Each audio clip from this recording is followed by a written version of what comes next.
Welcome to Freedom is Me, the place where we rip away the curtains of silence and shine a light into the darkest corners of our world. Picture this right now.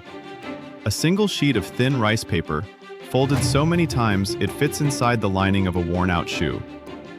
It crosses the frozen Tumen River at midnight, passed hand to hand by terrified brokers who risk execution for every kilometer they travel. The ink is smudged with sweat and tears. The handwriting shakes because the writer knows that if this letter is found, not only will they die, but their entire family will vanish into the black void of the labor camps. This is not fiction.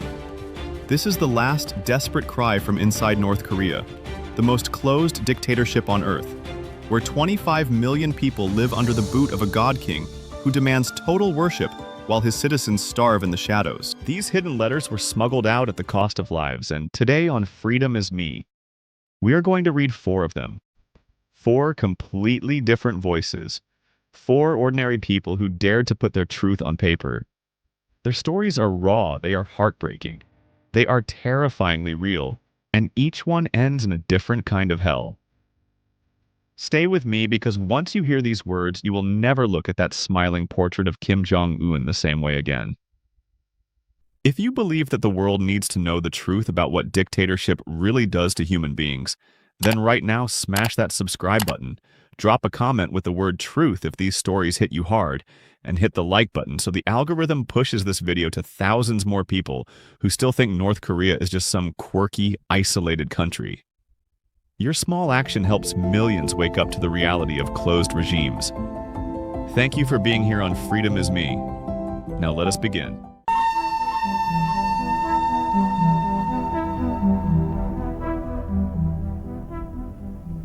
Our first letter comes from a young factory worker named Ji-hoon. He was 23 years old when he wrote this, living in a crumbling apartment block in Hamhung, a city the outside world barely knows exists. Ji-hoon worked 12-hour shifts, assembling radios that broadcast nothing but endless praise for the supreme leader. But in the dead of night, he had begun to listen to smuggled South Korean radio waves on a tiny device hidden inside his mattress. What he heard shattered everything he had been taught since birth. Here is his letter, smuggled out by a cousin who crossed into China weeks before Ji-hoon made his own desperate run. Dear cousin, if you are reading this, then I am already gone, or I am already dead. I cannot keep this inside anymore. Every morning we stand in the freezing square and chant the same slogans until our throats bleed. Long live the great leader. Long live the workers' paradise. But last month they executed a mother of 3 in the public square because she was caught selling a few grams of rice she had hidden for her starving children. I watched her knees buckle when the firing squad pulled the triggers. Her blood stained the snow red for 3 days before they made us march past it again as a warning. I cannot unsee it. I cannot pretend anymore that this is normal. I have saved every scrap of food I could. I have traded my winter coat for a map drawn on cigarette paper. In 2 nights, I will try to cross the river when the guards change shift. If I make it to China, I will find you. If I do not, then burn this letter and forget my name because the Baoibu secret police will come for you next. Tell the world that we are not happy. We are not loyal. We are prisoners in our own country, and the only freedom we have left is the choice to run or to die quietly. Ji-hoon. That letter reached the outside world only because Ji-hoon did make it.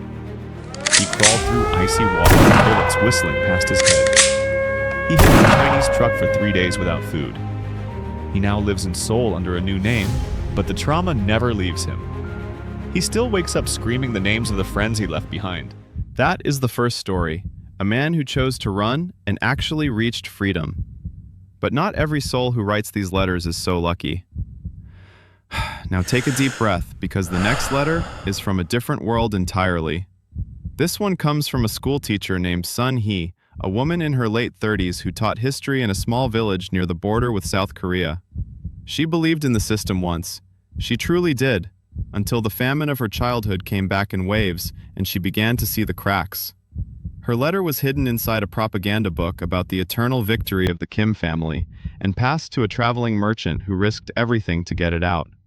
Listen to her words. My dearest sister, I write this by the light of a single candle while my children sleep on the floor beside me. The electricity has been gone for 6 weeks again. We eat grass soup and pretend it fills us. Yesterday, one of my students, a bright boy of only 14, asked me in class why the South Koreans look so fat and happy in the pictures we are never supposed to see. I should have reported him. That is what the rules demand. Instead, I whispered that maybe the world outside is not the enemy they tell us it is. That was my mistake. Someone heard. By evening, the Boibu agents were at my door. They dragged me in front of the entire village and read my so-called crimes. Anti-state agitation, spreading foreign lies, corrupting the minds of the young. My husband stood there with our children and did not say a word because he knew that speaking would doom them too. They sentenced me to life imprisonment in the political prison camp at Yodok. Life. Not 10 years. Not 20. Exhales sharply. Life. I will never see the sky without barbed wire again. I will never hold my children again. They allow me 1 letter a year and this is mine. If you receive it, know that I am already broken. The guards beat us for any sign of weakness. The work quotas are impossible. Last week they made us dig graves for the ones who died of starvation, and then we had to bury them without markers because they are not allowed to exist even in death. I was once a proud citizen who believed every word on the loudspeakers. Now I know the truth, and the truth has destroyed me. Tell my children their mother loved them more than she feared the leader. Sun Hee. Sun Hee never left that camp. She remains there to this day, if she is still alive, serving a life sentence for the crime of a single whispered question. Her children were sent to re-education facilities, and her husband was demoted to manual labor for the rest of his days. One careless moment of honesty, and an entire family was erased from normal life. That is how the dictatorship maintains control, through fear that never ends. Let us move to the third letter, and this one will chill you to the bone because it comes from inside the very heart of the punishment system. The writer is a former soldier named Min Suk, who once guarded the border himself. He saw too much. He helped too many people try to escape. When the regime discovered his betrayal, they did not execute him quickly. They sent him to the worst place imaginable, Camp 14, one of the most notorious political prisons in the country. His letter was scratched onto a tiny piece of cloth using a sharpened piece of wire and smuggled out by a prisoner who was later executed. The words are almost impossible to read, but they are unmistakable. Comrade, if this reaches anyone beyond these walls, then know that I am already in hell. They call this place a re-education camp, but it is a slow death factory. Sighs, I was once proud to wear the uniform and point my rifle at anyone who tried to flee to the south. Now I wear rags and dig coal with my bare hands until my fingers split open. The cold here is a living thing. It crawls into your bones and never leaves. Every day they make us confess our crimes in front of the others. I confess that I helped a family of 4 cross the river. I confess that I took money from a broker. I confess that I no longer believe the supreme leader is a god. They beat me until I cannot stand, and then they make me stand anyway. The guards are just boys themselves, brainwashed from birth, but they enjoy their power. Last month they forced us to watch a public execution. A young woman who had hidden a Bible. They hung her from a crane in the center of the camp while we all stood at attention. Her body swung there for 3 days as a lesson. The hunger is worse than the beatings. We fight over grains of corn that fall from the guards' meals. I have seen mothers trade their bodies for a single potato. I have seen children die in their sleep and their parents too weak to bury them. I do not know how much longer I can survive. If you are reading this, then please tell the world that Camp 14 exists and it is worse than any nightmare you can imagine. We are not criminals. We are simply people who dared to doubt. Min Suk.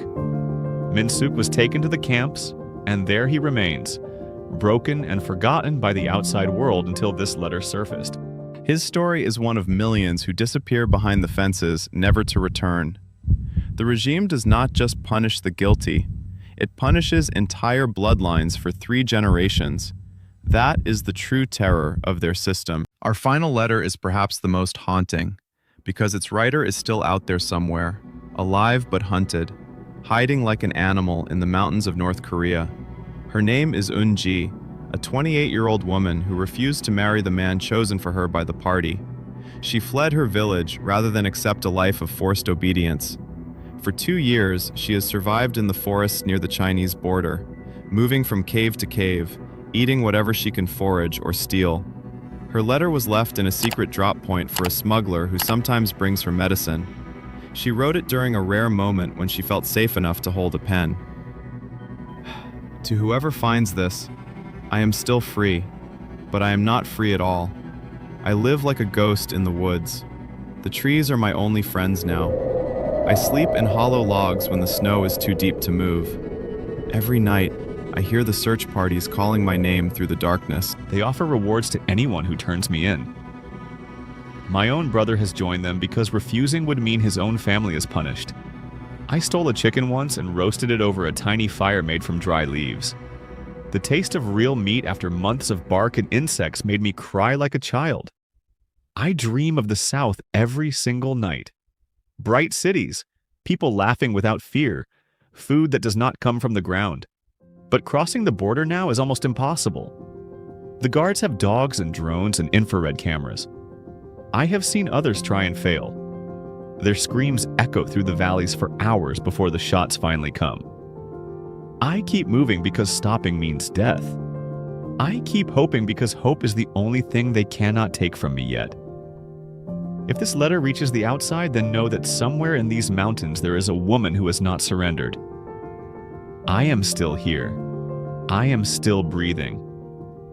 Eun-ji. Eun-ji remains in hiding to this day, a living fugitive in her own country, surviving on sheer willpower and the small kindnesses of strangers who risk everything to help her.